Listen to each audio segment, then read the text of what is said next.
In Lesson 4, you'll learn how to develop a lesson plan. In your lesson plan, you'll put together your learning objectives, training content, methods, and resources into a document that you'll use to facilitate your training session.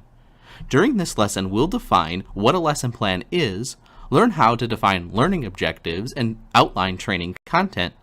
You'll also be introduced to the ROPES model for structuring a lesson. Then, you will be introduced to a lesson plan template that will help you develop your content that you need to ensure an effective plan for your training session. Lesson plans take time to create, but they ensure that the information you need to teach follows a logical sequence.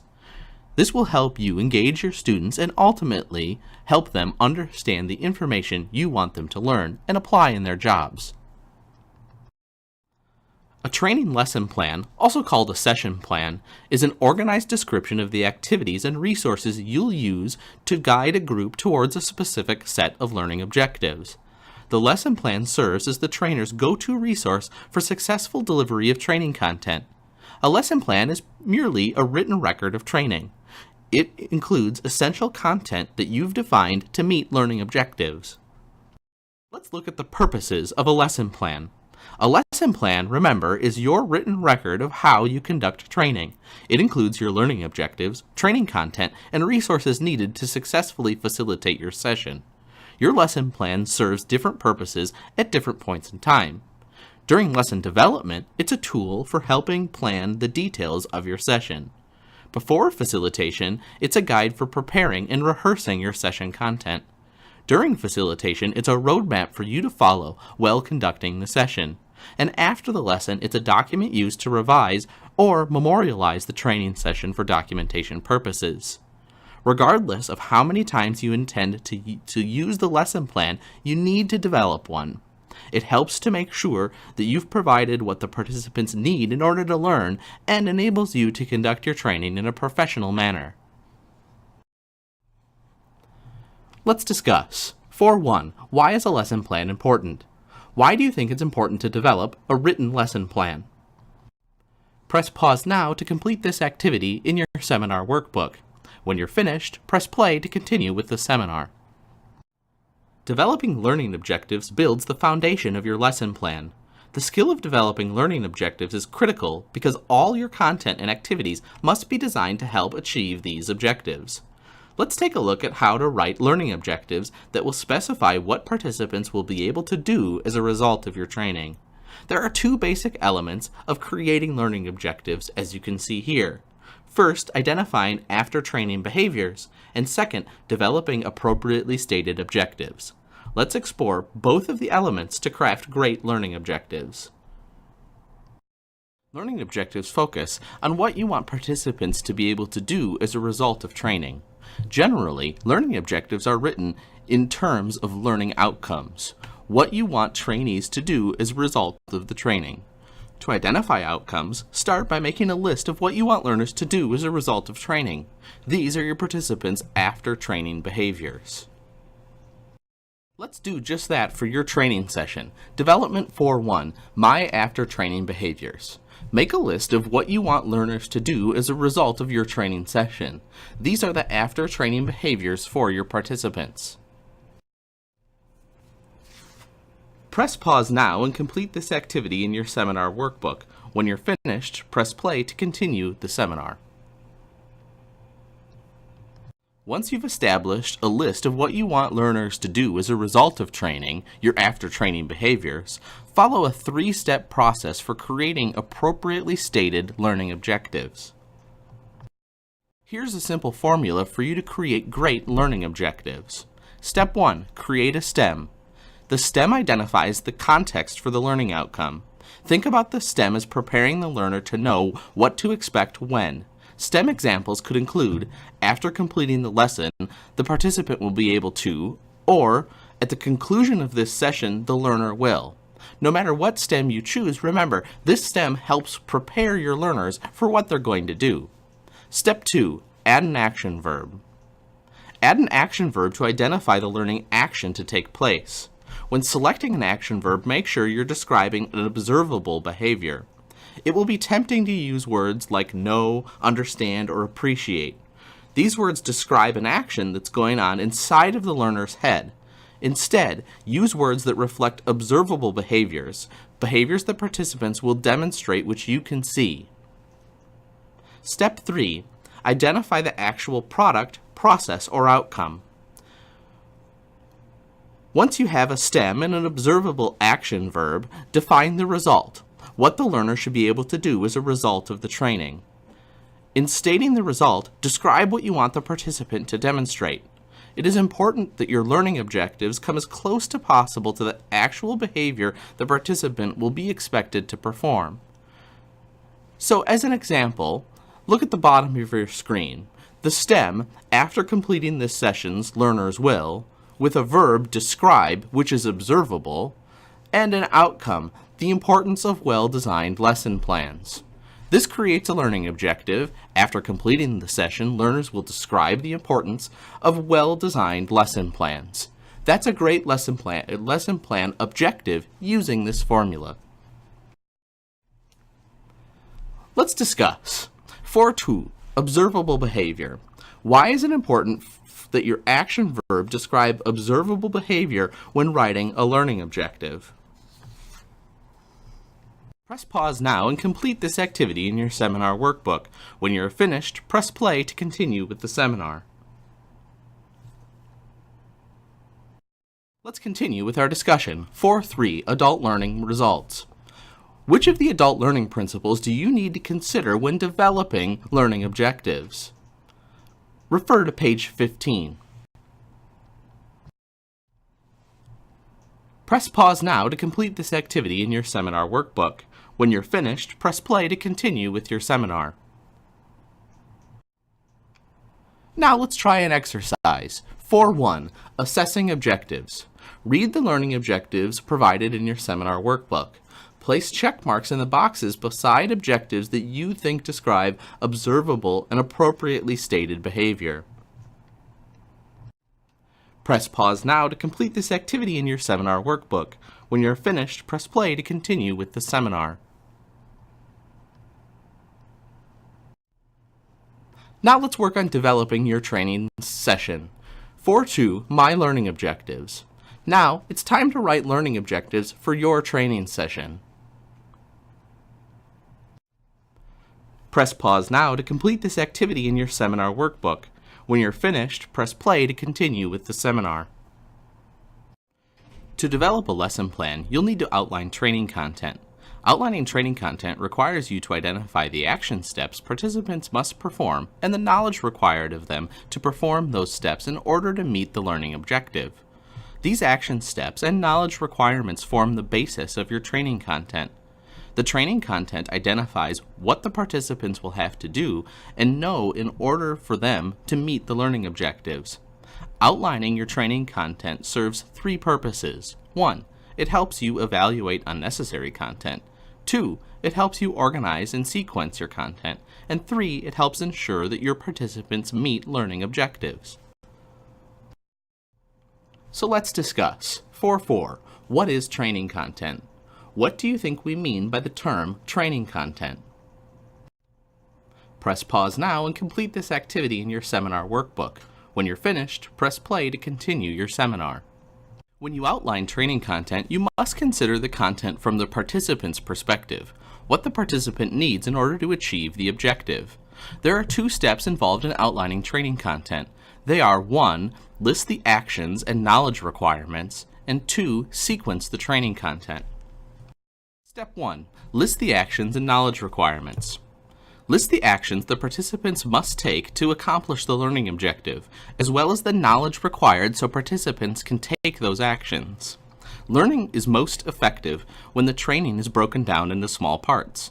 The smaller the parts, the more easily they can be learned. Breaking content down into small parts will also help you to make sure that nothing's left out. As you begin to develop your list of actions, it sometimes helps to visualize someone performing the tasks. Imagine the last action the person takes is the result stated in the learning objective. An outline should include what participants must do, the actions, as well as the information they must know or be able to take based on that action, which is the knowledge requirement. As you list each action, consider what information will be needed to perform it. What facts or rules would a person need to know in order to perform the action? These are your knowledge requirements. Now let's work on developing your training seminar. 4.3 Action and Requirement. The purpose of this development activity is to give you the opportunity to create training content for your session. Press pause now to complete this activity. When you're finished, press play to continue with your seminar. Step 2. Sequence training content. Put the training content into sequence, actions and knowledge requirements according to the order they need to be covered in your session. As you've identified all of the actions and knowledge requirements needed to achieve an objective, you are ready to put them in the order in which they must be presented. When sequencing, remember that participants need to know about something before they can do it. Generally, knowledge requirements will precede the related action. Let's discuss 4.5 Action and Requirements. Let's define action and knowledge requirements. In small groups, define both action and knowledge requirements. Press pause now to complete this activity. When you're finished, press play to continue with your seminar.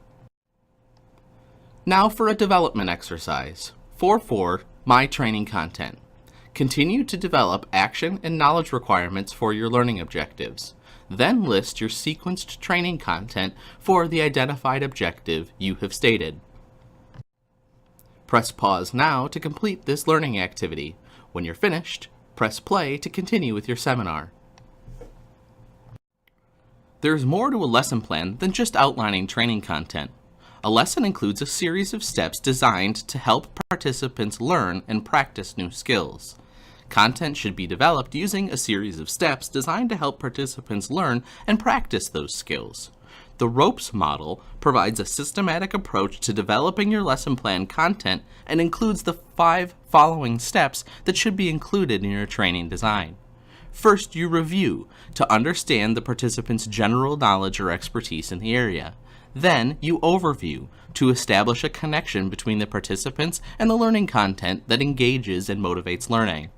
Then, you make your presentation, in which you present content to participants that helps them retain information.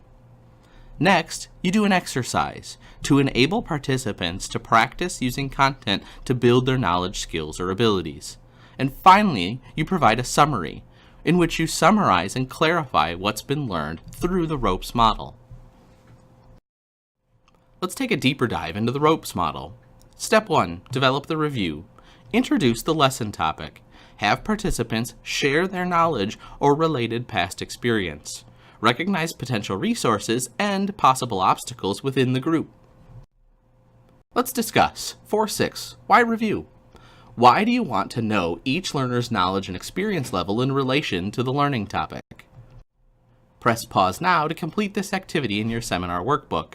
When you've finished, press play to continue with your seminar. Step 2. Develop the overview. Summarize and organize the activities that will occur in your lesson. Your content will focus on a few central ideas or skills you'll need to provide an overview of those essential and related concepts and learning objectives. List your key topics and their related concepts, then group them together. Establish why it's important for participants to learn the training content. Let's discuss 4.7 Why overview? Why should you provide an overview of the lesson activities?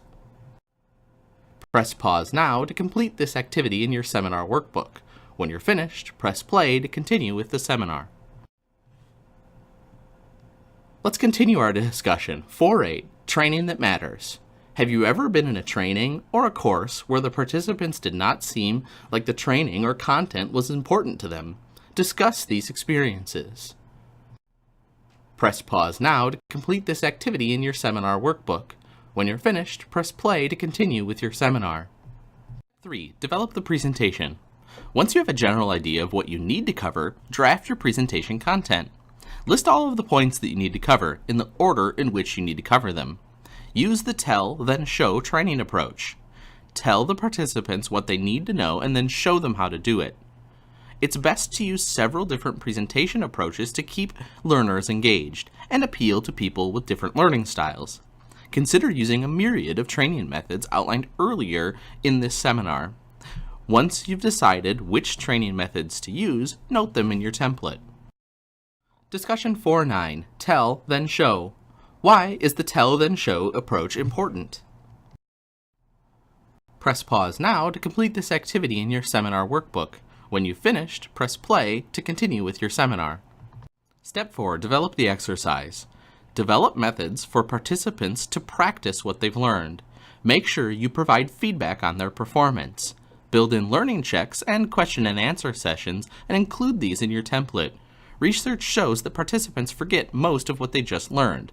Showing a participant how to do something or giving them examples helps in that. Following up with practice results in best retention. Let's take a look at the say, show, do formula. This is the say, show, do formula, where the trainer presents, then shows, and finally engages the audience in the content through an exercise. Remember those adult learning styles we discussed? The say, show, do formula engages each of the VAK styles: auditory, where we say, visual, where we show, and kinesthetic, where we do. This ensures that all participants' dominant learning styles are engaged through the training exercise and experience. Let's discuss 4.10. Exercises are important. Why are exercises or activities in your session important? Press pause now to complete this activity in your seminar workbook. When you're finished, press play to continue with your seminar.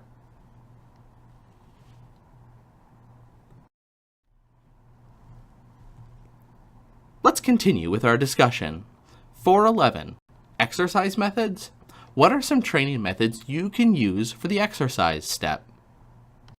Press pause now to complete this activity in your seminar workbook.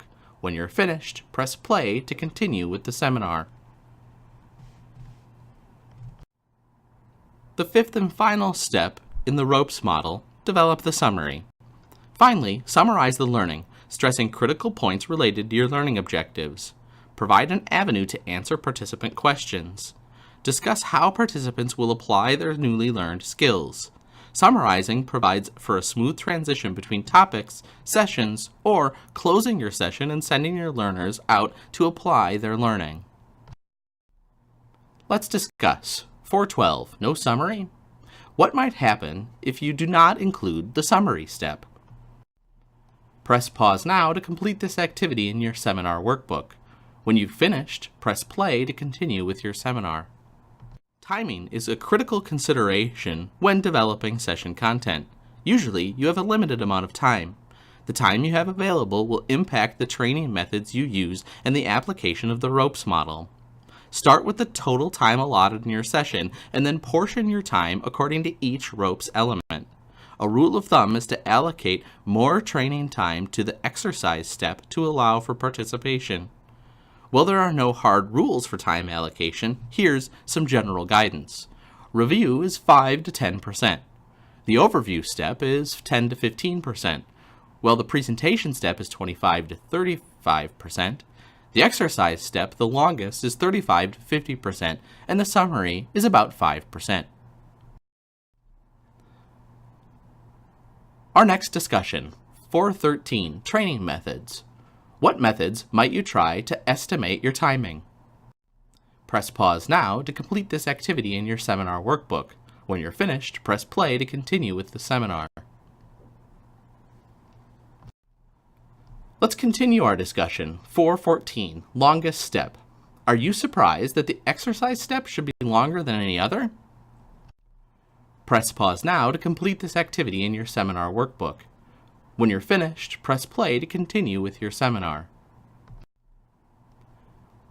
Let's develop your training session a bit more. 4.5, My Ropes Plan. Using your anticipated content, kick the tires of developing a session plan using the ropes model. Press pause now to complete this activity in your seminar workbook. When you're finished, press play to continue with your seminar. Now it's time to bring your learning objectives, training content, and resources together in a useful document. It's useful to use a standard lesson plan template like the one you see here. A lesson plan template helps you organize material consistently over sessions and avoid duplicating topics. The following 4 steps will walk you through the development of a lesson plan using a helpful template. Note, there are hundreds of options when it comes to lesson plan templates. Consider this Greg's lesson plan template a resource followed in this guide. This template has been proven to easily organize content and provides facilitators with information they need to know to deliver a great session. Always feel free to tweak the template to your needs. The lesson plan template here includes 7 key elements: a course title, a course description, learning objectives, time allowed, activity, notes, and materials needed. The first 3 elements of Greg's lesson plan template are critical to session design and delivery. The header of Greg's lesson plan template provides space for your course title. The upper left-hand corner of the template provides space for your course description. Let's take a look at creating great course titles and course descriptions to support the learning objectives you will enter into your lesson plan. Creating powerful, attention-grabbing course titles may seem like an easy feat. However, creating course titles that attract the right audience and give them a clear and concise glimpse of the benefits they can expect to receive from a course can be challenging. Here are a few tips you can use to create course titles. Make your audience a promise. When you're trying to come up with a creative and catchy title, why not draw them in by making a promise? Create a sense of intrigue. You might want to consider developing a title that appeals to this trait or creates a sense of intrigue for your audience. Give them a remedy for their need. You can create a title that provides them with a solution to the problem, a remedy for a need. Be as descriptive as possible without being verbose. Be descriptive, but not verbose, since potential learners will only be glancing at your course title and description for a brief moment. Think about content. Consider the context when creating your course title. Don't sacrifice clarity for creativity. When you want to be innovative and unique, you should also remember that you never should sacrifice clarity for the sake of creativity. Get them excited about learning. Generate excitement with your course titles. Now that you have a few tips for creating ideal titles for your course, you should continue with an even better course description. Exercise 4.2. Create course titles. Using your seminar workbook and the guidelines provided in the workbook, create great course titles for sessions. Press pause now to complete this activity in your seminar workbook. When you're finished, press play to continue with your seminar. Course descriptions provide the foundation for a well-built training course. A course description not only tells the audience what to expect in a training experience, it's a motivational marketing tool to engage interest and increase participation. Follow these guidelines when developing your course description. 1. A thought-provoking or compelling statement. 2. Make sure the description is relevant and engaging. 3. Avoid complicated jargon. 4. Use action words and phrases. 5. Avoid redundancy. 6. Keep it short and simple. And 7. Address your audience directly. Let's discuss 4.15 Course Descriptions. What do you think makes a good course description, and why? Press pause now to complete this activity in your seminar workbook. When you've finished, press play to continue with the seminar. Now for an exercise 4.3 Course Description. Using the learning outcomes in your workbook, craft a course description. Press pause now to complete this activity in your seminar workbook. When you've finished, press play to continue with your seminar. The upper right-hand corner of Greg's lesson plan template provides space for your learning objectives. As described in detail previously in the seminar, learning objectives provide the foundation for your lesson plan. It makes sense that your learning objectives are included at the top of this lesson plan template. Remember, learning objectives focus on what you want the participants to be able to do as a result of training. The remainder of Greg's lesson plan template provides space for your training content. I call this the training content table, organized by time, activity, notes, and materials needed in rows and columns. First, time allotted. The time allotted column of Greg's lesson plan template provides you with space to organize your training session by time. This column is designed to include specific times of day to keep track with the clock. The column also indicates time amounts in minutes to help you with your ropes content timing and other timing issues. Activity. The activity column is designed to be built around your training content. Outline your clear and concise content in the activity section of the lesson plan template. Keep in mind the ropes model for the design and development of to complete your activities section.